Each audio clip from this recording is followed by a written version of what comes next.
ಎಲ್ಲರಿಗೂ ನಮಸ್ಕಾರಗಳು.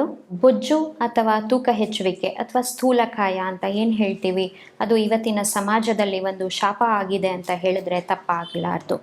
ಯಾಕೆ ಅಂದರೆ ಪ್ರತಿಯೊಂದು ವ್ಯಕ್ತಿಯು ತನ್ನ ಸೌಂದರ್ಯಕ್ಕೆ ಬಹಳಷ್ಟು ಪ್ರಾಮುಖ್ಯತೆಯನ್ನು ಇವತ್ತಿನ ಸಮಾಜದಲ್ಲಿ ಕೊಡ್ತಾ ಇದ್ದಾರೆ. ಸೊ ಈ ಬೊಜ್ಜು ಅನ್ನೋದು ಒಂದು ಸೌಂದರ್ಯಕ್ಕೆ ಕೂಡ ಒಂದು ಕೊರತೆ ಆಗ್ತಾ ಇದೆ. ಅಷ್ಟೇ ಅಲ್ಲದೆ ಅನೇಕ ರೀತಿಯಾದಂತಹ ವ್ಯಾಧಿಗಳಿಗೂ ಕೂಡ ಇದು ಒಂದು ಕಾರಣವಾಗಿ ಪರಿಣಮಿಸಿದೆ. ಅನೇಕ ರೀತಿಯಾದಂತಹ ವ್ಯಾಧಿಗಳು ಈ ಬೊಜ್ಜು ಅಥವಾ ತೂಕ ಹೆಚ್ಚುವಿಕೆಯಿಂದ ಇವತ್ತು ಸರ್ವೇ ಸಾಮಾನ್ಯ ಆಗಿದೆ. BP ಇರ್ಬೋದು, ಶುಗರ್ ಇರ್ಬೋದು, ಕೊಲೆಸ್ಟ್ರಾಲ್ ಇರ್ಬೋದು, PCOD ಇರ್ಬೋದು, ಥೈರಾಯ್ಡ್ ಡಿಸ್ಫಂಕ್ಷನ್ ಇರ್ಬೋದು, ಅಥವಾ ಅಸ್ತಮಾ ಇರ್ಬೋದು, ಮಧುಮೇಹ ಇರ್ಬೋದು. ಹೀಗೆ ಹಲವಾರು ವ್ಯಾಧಿಗಳು ಈ ಬೊಜ್ಜಿನಿಂದ ಆಗ್ತಾ ಇದೆ ಅಂತ ಹೇಳಿದ್ರೆ ತಪ್ಪಾಗಲಾರ್ದು. ಇವತ್ತಿನ ಸಂಚಿಕೆಯಲ್ಲಿ ನಾನು ಈ ಅಸ್ತಮಾ ಅಥವಾ ವೀಸಿಂಗ್ ಅಂತ ಏನು ಹೇಳ್ತೀವಿ, ಅದು ಈ ಬೊಜ್ಜಿನಿಂದ ಹೇಗಾಗತ್ತೆ ಮತ್ತು ಬೊಜ್ಜಿನ ಸಮಸ್ಯೆಯಿಂದಾಗಿ ಈ ಒಂದು ಅಸ್ತಮಾ ಯಾವ ರೀತಿಯಾಗಿ ಒಂದು ಆವರಣ ಆಗಿದೆ ಮತ್ತು ಅದಕ್ಕೆ ಯಾವ ರೀತಿಯಾದಂತಹ ಪರಿಹಾರಗಳನ್ನು ಮಾಡಿಕೊಳ್ಬೇಕು ಅನ್ನೋದ್ರ ಬಗ್ಗೆ ಹೇಳ್ತೇನೆ. ಈ ಅಸ್ತಮಾ ಅನ್ನೋದು ವೀಸಿಂಗ್ ಇವತ್ತು ಒಂದು ಸಣ್ಣ ಮಕ್ಕಳಲ್ಲಿ ಕೂಡ ಒಂದು ತುಂಬ ಕಾಮನ್ ಆದಂತಹ ಒಂದು ವ್ಯಾಧಿ ಆಗಿದೆ. ಈ ಬೊಜ್ಜು ಹೆಚ್ಚಾದಾಗ ಅಸ್ತಮಾ ಆಗೋದು ಸರ್ವೇ ಸಾಮಾನ್ಯ ಅನ್ನೋದು ಹಲವಾರು ಅಧ್ಯಯನಗಳಿಂದ ಕೂಡ ಒಂದು ಸಾಬೀತಾಗಿದೆ. ಅಧ್ಯಯನಗಳ ಪ್ರಕಾರ 3% ಮಕ್ಕಳಲ್ಲಿ ಬೊಜ್ಜಿರುವಂತಹ ಮಕ್ಕಳಲ್ಲಿ ಒಂದು ಅಸ್ತಮದ ಸಮಸ್ಯೆಯನ್ನು ನಾವು ನೋಡ್ತಾ ಇದ್ದೇವೆ. American journal of cellular science ಪ್ರಕಾರ ಹೇಳೋದಾದರೆ ಈ ಒಂದು ಅಧ್ಯಯನದಲ್ಲಿ ಅವರು ಹೇಳಿರೋ ಪ್ರಕಾರ ಬೊಜ್ಜು ಅತಿಯಾಗಿ ಇರುವವರಲ್ಲಿ ಈ ಒಂದು ಅಸ್ತಮಾದ ಸಮಸ್ಯೆಯು ಕೂಡ ಅತಿಯಾಗಿ ಕಾಣ್ತಾ ಇದೆ ಅಂತ ಅಧ್ಯಯನಗಳಿಂದ ದೃಢಪಟ್ಟಿದೆ. ಈ ಬೊಜ್ಜಿರುವವರಲ್ಲಿ ಯಾಕೆ ಅಸ್ತಮಾ ಆಗತ್ತೆ ಅಂತಂದರೆ, ಎದೆಯ ಮತ್ತು ಹೊಟ್ಟೆಯ ಭಾಗದಲ್ಲಿ ಅತಿಯಾದ ಒಂದು ಕೊಬ್ಬಿನ ಶೇಖರಣೆಯಿಂದ ಅಥವಾ ಫ್ಯಾಟ್ ಕಂಟೆಂಟಿಂದ ಏನಾಗತ್ತೆ ಅಂದರೆ ಅದು ಮಸಲನ್ನು ಡಯಾಫ್ರಮನ್ನು ಕಂಪ್ರೆಷನ್ ಮಾಡುತ್ತೆ. ಅಂದರೆ ಈ ಎದೆ ಮತ್ತು ಅಬ್ಡಾಮಿನ್ ಹೊಟ್ಟೆಯ ಮಧ್ಯದಲ್ಲಿ ಇರುವಂತಹ ಡಯಾಫ್ರಮನ್ನು ಕಂಪ್ರೆಷನ್ ಮಾಡುತ್ತೆ ಮತ್ತು ಎದೆಯ ಭಾಗ ಹಿಗ್ಗುವಿಕೆ ಆಗೋದನ್ನು ಕೂಡ ಒಂದು ತಡೆಗಟ್ಟತ್ತೆ. ಇದರಿಂದಾಗಿ ಟೈಡಲ್ ವಾಲ್ಯೂಮ್ ಕೂಡ ಕಮ್ಮಿ ಆಗುತ್ತೆ ಮತ್ತು ಉಸಿರಾಟದ ಸಮಸ್ಯೆಗಳು ಹೆಚ್ಚಾಗತ್ತೆ. ನೀವು ಸಾಮಾನ್ಯವಾಗಿ ನೋಡಿರಬಹುದು, ದಪ್ಪಗಿರುವಂತಹ ವ್ಯಕ್ತಿಗಳು ಮೆಟ್ಲು ಹತ್ತುವಾಗೆ ಇರಬಹುದು ಅಥವಾ ತುಂಬ ದೂರ ನಡೆದಾಗ ಅವರಲ್ಲಿ ಒಂದು ಈ ಉಸಿರಾಟದ ಸಮಸ್ಯೆಯನ್ನು ನಾವು ಸಾಮಾನ್ಯವಾಗಿ ನೋಡ್ತಾ ಇದ್ದೇವೆ. 1 ಫ್ಲೋರ್ ಅಥವಾ 10 ಮೆಟ್ಲು ಹತ್ತಿದಾಗ ಅವರಲ್ಲಿ ನೀವು ಒಂದು ಏದಿಸಿರು ಬರುವಂಥದ್ದನ್ನು ಸಾಮಾನ್ಯವಾಗಿ ನೋಡ್ತಾ ಇದ್ದೇವೆ. ಸೊ ಇದಕ್ಕೆ ಕಾರಣ ಈ ಒಂದು ಬೊಜ್ಜಿನ ಸಮಸ್ಯೆ. ಇದು ಇವತ್ತಿನ ಮಕ್ಕಳಲ್ಲಿ ಯಾಕೆ ಸಾಮಾನ್ಯ ಆಗಿದೆ ಅಂತ ಹೇಳಿದ್ರೆ, ಒಂದು ಆಹಾರ ಪದ್ಧತಿ ಇರಬಹುದು ಅಥವಾ ಅವರ ಒಂದು ಲೈಫ್ ಸ್ಟೈಲ್ ಇರಬಹುದು. ಈ ಕೋವಿಡ್ನ ನಂತರ ಬಂದಂತಹ ಸಮಸ್ಯೆಗಳಲ್ಲಿ ಈ ಬೊಜ್ಜಿನ ಸಮಸ್ಯೆ ಕೂಡ ಒಂದು ವ್ಯಾಪಕವಾಗಿ ಹರಡ್ತಾ ಇದೆ. ಕೋವಿಡ್ ನಂತರ ಎಲ್ಲವೂ ಆನ್ಲೈನ್ ಮಯವಾಗಿಬಿಟ್ಟಿದೆ. ಈವನ್ ತರಗತಿಗಳು, ಕ್ಲಾಸಸ್ ಕೂಡ ಮಕ್ಕಳಿಗೆ ಎಷ್ಟೊಂದು ಕ್ಲಾಸಸ್ ಇವಾಗ ಆನ್ಲೈನಲ್ಲಿ ಆಗುವಂಥದ್ದನ್ನು ನಾವು ನೋಡ್ತಾ ಇದ್ದೇವೆ.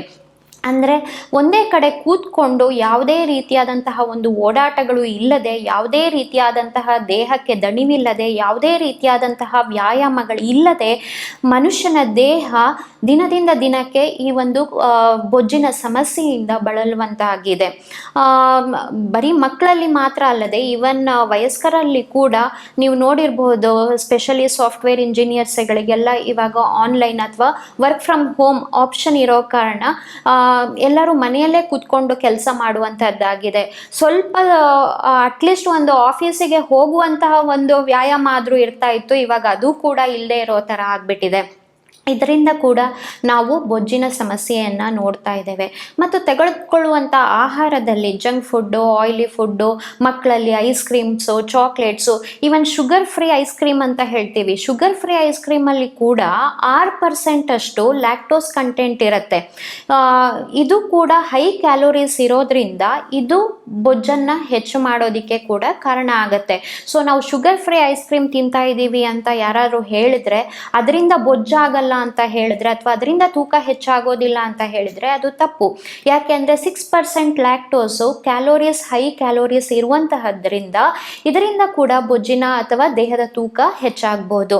ಮತ್ತು ಡೈರೆಕ್ಟಾಗಿ ಕೋಲ್ಡ್ ಐಟಮ್ಸ್ ಅಂದರೆ ಫ್ರಿಜ್ಜಿಂದ ಡೈರೆಕ್ಟಾಗಿ ತೊಗೊಂಡು ತಿನ್ನೋದರಿಂದ ಇರಬಹುದು, ಅಥವಾ ಇದು ಪ್ಯಾಕ್ಡ್ ಫುಡ್ ಅಂತ ಏನು ಸಿಗತ್ತೆ ಇವಾಗ, ಪ್ರತಿಯೊಂದು ಹಿಂದಿನ ಕಾಲದಲ್ಲಿ ಇರ್ಬೋದು, ಪ್ರತಿಯೊಂದನ್ನು ಮನೆಯಲ್ಲಿ ಫ್ರೆಶ್ ಆಗಿ ಮಾಡ್ತಾ ಇದ್ರು. ಇವಾಗೆಲ್ಲ ಪ್ಯಾಕ್ಡ್ ಬರುತ್ತೆ. ದೋಸೆ ಹಿಟ್ಟಿರ್ಬೋದು, ಇಡ್ಲಿ ಹಿಟ್ಟಿರಬಹುದು, ಪ್ರತಿಯೊಂದು ಕೂಡ ಪ್ಯಾಕ್ಡ್ ಆಗಿ ಸಿಗತ್ತೆ.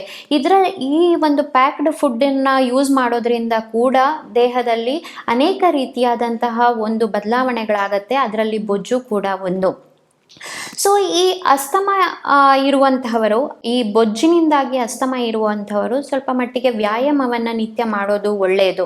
ಮತ್ತು ಇದು ಆಹಾರದಲ್ಲಿ ಆದಷ್ಟು ದಿನನಿತ್ಯದ ಆಹಾರದಲ್ಲಿ ಕಾಳುಮೆಣಸು ಇರ್ಬೋದು, ಶುಂಠಿ ಇರ್ಬೋದು, ಬೆಳ್ಳುಳ್ಳಿ, ಅರಿಶಿನ ಇಂತಹ ಒಂದು ಪದಾರ್ಥಗಳನ್ನು ಹೆಚ್ಚಾಗಿ ಉಪಯೋಗಿಸೋದ್ರಿಂದ ಈ ಅಸ್ತಮವನ್ನು ಕಮ್ಮಿ ಮಾಡಿಕೊಳ್ಬಹುದು.